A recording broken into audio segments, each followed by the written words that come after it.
ओम शांति।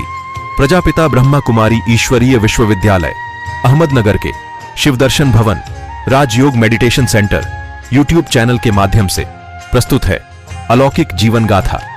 लंबे समय से ईश्वरीय जीवन में आगे बढ़ने वाले विशेष भाई बहनों की जीवंत जीवन कहानी, जिसे सुनकर आप सभी को इस ईश्वरीय जीवन में आगे बढ़ने की प्रेरणा अवश्य मिलेगी। अनुभव होता हमको ऐसा बार बार है, अव्यक्त होते बाबा लगता साकार है। ओम शांती। माझं नाव लक्ष्मण ज्ञानबा खिंडारे। मी मुंबईला सांताक्रूज बेस्टी क्वार्टर्समध्ये राहत होतो आणि मी बस कंडक्टर असल्यामुळे मला ड्युटीवर जायचं होतं। तर मी सांताक्रूज डेपोवरून मी अंधेरीला गेलो आणि त्या 251 नंबरची डबल डेक बस अंधेरी ते वर्सोवाला जाणारी बस होती। ते वर्सोवा बस आली अंधेरीला आणि प्रवासी उतरायला लागले आणि उतरता उतरता असेच पांढरे कपडे घातलेले, बॅच लावलेला, पण त्यावेळी कागदाचे बॅच होते। तर मला ते इतके आवडले ना, तर मी विचारलं हा बॅच मला मिळेल का? मिळेल नाही। काय करावं लागेल? 7 बंगल्याला तुम्ही या, तिथे सेंटर आहे, तिथे सारेसाचा कोर्स करा आणि कोर्स झाल्यानंतर तुम्हाला इथे कोर्स झाल्यानंतर तुम्ही मुरली ऐकायला येऊ शकता। गुरुवारी भोग असतो, भोगाला येऊ शकता। की अशी सुरुवात झाली आणि त्याच महिन्यामध्ये आझाद मैदानावर काय तिथे ब्रह्माभोजन होतं आणि ब्रह्माभोजनामध्ये मला सांगितलं तुम्ही भोजन करू शकता।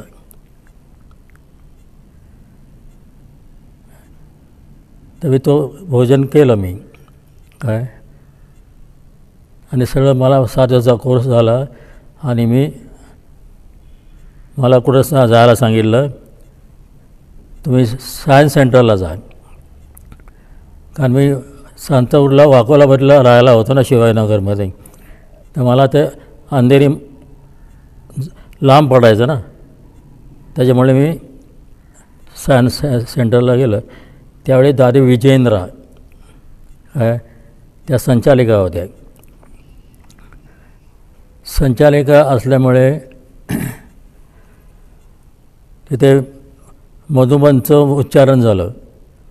बोले तिथं काय आहे? बोले तिथे शिवबाबा येतात। त्यावेळी जे ठरलेले असायचे ब्रह्माकुमारी तिच्या तनामध्ये यायचे काय। तर मला पण मधुबनला यायचं। मला तुम्हाला ते पाळावं लागेल ब्रह्मचर्य काय, तुम्ही पाळा 6 महिने आणि 6 महिने तुम्ही मधुबनला जाऊ शकता। त्यावेळी 800 रुपये होते, तिथे भंडारी 500 रुपये होती। भरले मी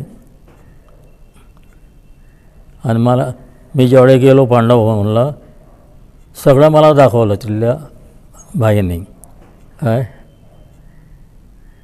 तुमचा ते हॉल, दुसरा परत हॉल दाखवला आणि नंतर ब्रह्माबाबा कोण, ब्रह्माची झोपडी कशी आहे काय, कशा कोणी बांधली काय, सगळं त्यांनी सांगितलं। ब्रह्माचा परिचय पण दिला। परिचय दिल्यानंतर काय बाबांची झोपडी पण दाखवली काय आणि झोका पण दाखवला काय। मला एकदम आनंद झाला। म्हटलं भक्तीचं फळ मला मिळायला सुरुवात झालेली आहे काय। शांतीची प्राप्ती झाली काय। भक्ती मार्गामध्ये आवाज तसं काय तसं तिथं मधुमनला नव्हतं. काय शांत आणि सगळं गर्दीमध्ये बसले, माता वेगळ्या बसल्या, बाई वेगळे बसले आणि आसन घालून योग करत होते. बोलं हा प्रोग्राम कोणता? बोला हा योगाचा प्रोग्राम आहे. काय मला पण शिकवा. तर मला पण शिकवला. काय आणि मला बरं वाटलं. हे टेन्शन होतं ना, हळूहळू कमी कमी होत चाललं आहे. आणि सांगितलं इथं याल तर शांत रीतीने बाबाच्या कंपनीमध्ये बसा, योग करा.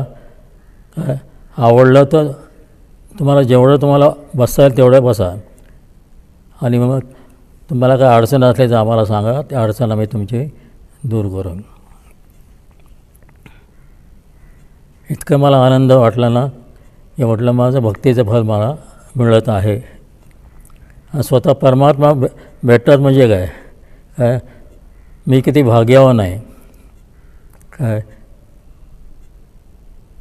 तर असं करता करता करता मी शांतापूरला आलो. सायन्स सेंटरवरून शांतापूरला आलो. आणि मी थोड्या अंतरावर मी राहत होतो ना, शिवाजीनगर म्हणून, तिथं मी 300 रुपयाला झोपडी मिळाली, भाडं 10 रुपये. असं करता करता करता काय मी अर्ज केला होता, मला राहायला जागा व्यवस्थित नाही आहे, मला क्वार्टर्स मिळावं. आणि मला क्वार्टर्स मिळालं. महिन्याला भाडं कट व्हायचं. असं करता करता करता रिटायर झालो. रिटायर झाल्यानंतर मला 4 लाख रुपये मला सगळा हिसाब मिळाला. आणि त्या हिशोबावर मी सध्या राहत आहे. मला काही कशाची कमी नाही. तर मी पंढरपूरला गेलो होतो. आणि पंढरपूरमध्ये विठ्ठलाच्या मंदिरामध्ये मी गेलो आणि तिथं बडवे होते. काय त्यांनी मला सगळं सांगितलं आणि मी त्यांना 2 रुपये द्यायला हात पुढे केला. आणि त्यांनी माझा हात धरला आणि विठ्ठलाच्या डोक्यावर ठेवला. मला असं असं बघा काय लागतं तुम्हाला. मला असं गोल काय त्याला लागतं आहे. मला गोल म्हणजे काय, मला शिव आहे, ते शिवलिंग आहे. काय तर शिव बाबा म्हणतात म्हणजे हेच काय, तर त्यांना माहिती नाही, पण मनामध्ये विचार केला. आणि मधुमनला येऊन मी शांतापूरला येऊन मी विचारलं असं असं आहे. बोलं तेच शिव बाबा, काय ज्योतिर्बिंदू, तेच ब्रह्मा तनामध्ये येतात आणि त्यांच्या मुख्य कमलाद्वारे तुम्हाला मुरली सांगतात. असं झालं, मला मुरलीची आवड झाली. आणि न चुकता रोज मी मुरली ऐकत होतो किंवा वाचत होतो. मुरलीशिवाय मी बाकी काय वाचत नव्हतं. आणि मधुमनला मला इतकं ब्रह्मा भोजन आवडलं, असं भोजन कधीही कुठेही मिळत नाही. आणि ब्रह्मा भोजनामध्ये पावर आहे, शक्ती आहे. काय त्याचा मला अनुभव झाला. मांसाहार सोडला, कोणाच्या हातचं खायचं नाही हे कमी झालं. जे वाईट विचार होते, ते राग येत होता, राग कमी झाला, बिलकुल कमी झाला. आता मी इतका रागेट होतो ना, कोणी काय बोललं तर इतकं डोकं फिरायचं ना. काय पण ज्ञानामध्ये आल्यापासून मला शांती मिळाली. बाबा सांगतात ना मध्ये मध्ये, कोणाला दुःख देऊ नका, मनसा वाचा कर्मणा. काय बाबांनी सांगितलं श्रीमतांनी वागा, तसं आम्ही वागतो. कधी चुकतो पण असं नाही की कधी काय चुकत नाही, चुका होतात. पण बाबाला सांगतो आणि मी चुका सुधारवतो. आम्ही जिथे माता बाई हे यांना मुरलीची आवड होती. आणि मुरली वाचल्यानंतर ते मला प्रश्न विचारायचे, तुम्ही किती छान मुरली वाचता. बोला मी छान वाचत नाही, जे मुरलीमध्ये आहे ते आवाजाने तुम्हाला आम्ही ऐकवतो. काय मुरली सांगणारे शिवबाबा, मी कोण सांगणार, मी निमित्त आहे. आणि मला त्यावेळी बस फ्री होती ना, पास होता माझ्याकडे, मुंबईमध्ये कुठेही फिरा. काय नात्यातले होते त्यांना पण फ्री घेऊन जात होतो. सगळी मुंबई त्यांना फिरवली. बाबा म्हणजे सुरुवातीला एवढं वाटत नव्हतं. म्हणलं बाबा कोण? म्हणलं बाबा ज्योतिर्बिंदू स्वरूप. तुमचा कोर्स झालेला आहे ना? म्हणलं हो. सात बांगल्याला ते बहीण जे तिचं नाव लक्ष्मीबाई, तिने माझा कोर्स केला. आणि ते बघून मग इथं पण येऊन मी कोर्स करायला लागलो. काय आणि जे प्रश्न होते त्याची उत्तरं मिळत गेली आहे. आम्हाला वाटलं की शरीर धारायचं काय बिंदू कसे जाणार? भगवान आहे. काय 33 कोटी देवांचा देव शिव बाबा आहे. काय हे यांना शरीर का नाही? आणि मला तुम्हाला आत्म्याचं ज्ञान मिळालं की नाही? मला मिळालं. तर आत्म्याचे परमात्मा शिव बाबा आहे. आम्ही त्यांना बाबा म्हणतो. तुम्ही पण बाबा मानायचं आहे. बाबा शब्द अति गोड आहे. आणि ते जसं हा एवढा हॉल आहे ना, एवढीच जागा होती आणि 50 कुंड्या होत्या. त्या 50 कुंड्या आपल्या त्याचं सेवा करायची. कर्माला सेवा करायची. कोणती मी सांगितलं हे चादर धुतली. कायच्या सांगितलं तर नाही म्हणायचं नाही. काय पण तिथे इथल्यासारखं ब्रह्मभोजन तिथं नाही. ज्यावेळी मोठमोठे सण असायचे त्यावेळी काय तेवढा पुरतं ते प्रसाद करायचे. पण ब्रह्मभोजन तिथं नाही चांदापूरला. इथे मला गावडीची सेवा मिळाली ना. काय गावडीची सेवा म्हणून मला आनंद वाटायचा. काय कोणी काय सांगितलं नाही म्हणायचं नाही. हो काय आणि काय उलटे पण बोलायचे.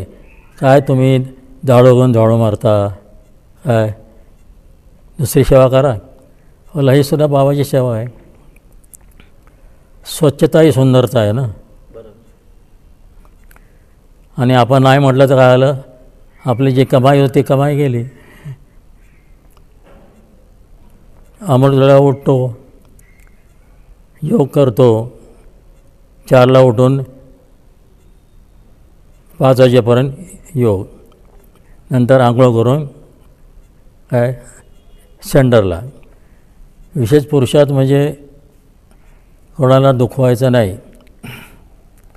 काय कोणी काय मागितलं पैसे द्यायचे नाही आणि बाहेरचं काही पदार्थ खायचे नाही.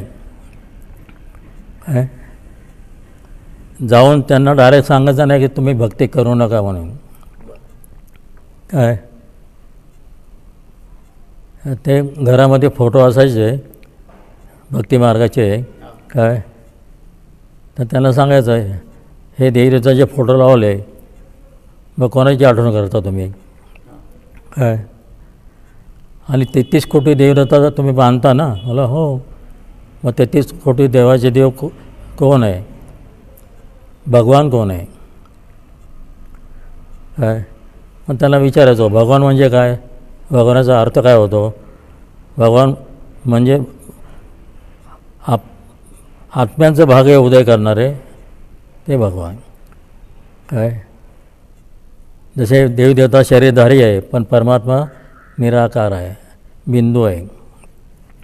बिंदू ज्ञानाचा सिंधू आहे, सागर आहे. आणि मग मध्ये पिक्चरचे गाणे म्हणायचो मी मनात. देख तेरे संसार की हालत क्या हो गई भगवान, कितना बदल गया इंसान. सूरज न बदला, चांद न बदला, ना बदला रे आसमान, कितना बदल गया इंसान. आया समय बड़ा बेदंगा, आज आदमी बना लफंगा. शिव माझी माता, शिव माझे पिता, शिव माझी माता, शिव माझे पिता, शिव माझे गुरु, शिव माझे तारो, शिव माझे गुरु, शिव माझे तारो, उतरी पैल पारो, उतरी पैल पारो, आनंदाने शिव माझी माता, शिव माझे पिता, शिव माझी माता, शिव माझे पिता. ओम शांती.